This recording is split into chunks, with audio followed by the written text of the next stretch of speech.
Hi everyone, this is the video tutorial for knitandbake.com's pattern for the Cowl Sweater Shrug.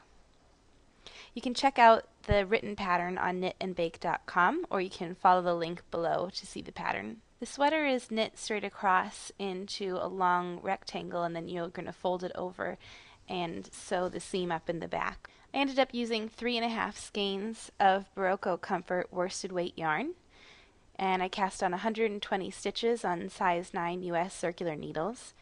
And then I worked the brioche stitch for the entire piece until basically it wrapped around my arms, and I knew that it would be a nice fit. And so the first thing that you're going to do is bring the yarn to the front. You're going to slip the first stitch, and then you're going to knit the next two together. Again, you're going to bring the yarn to the front, slip the first stitch, and knit the next two together. And then you're basically going to continue in this stitch for the entire piece until it measures the length that's going to wrap around you. The length will depend on how snug or how loose you want the shrug to fit.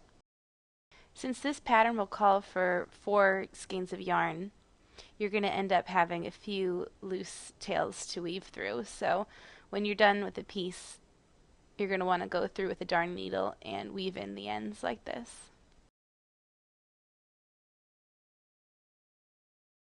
When your piece is the right size for you, you're going to bind off, and I'm going to show you how I did the bind off.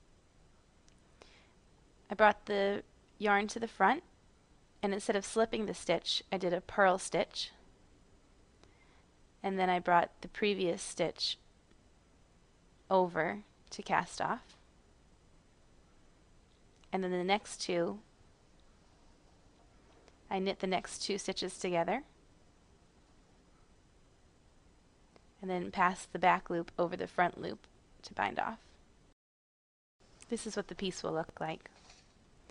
Then you're going to need to seam the 2 edges together, and I'm sure there's a much better, fancier way to seam this, but I just kept it really simple and used a darning needle to go through a couple loops on each side.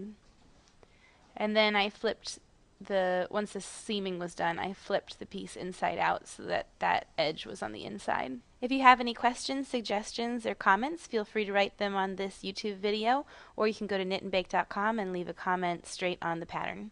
I hope you enjoyed this knitting pattern, and for more, please visit knitandbake.com.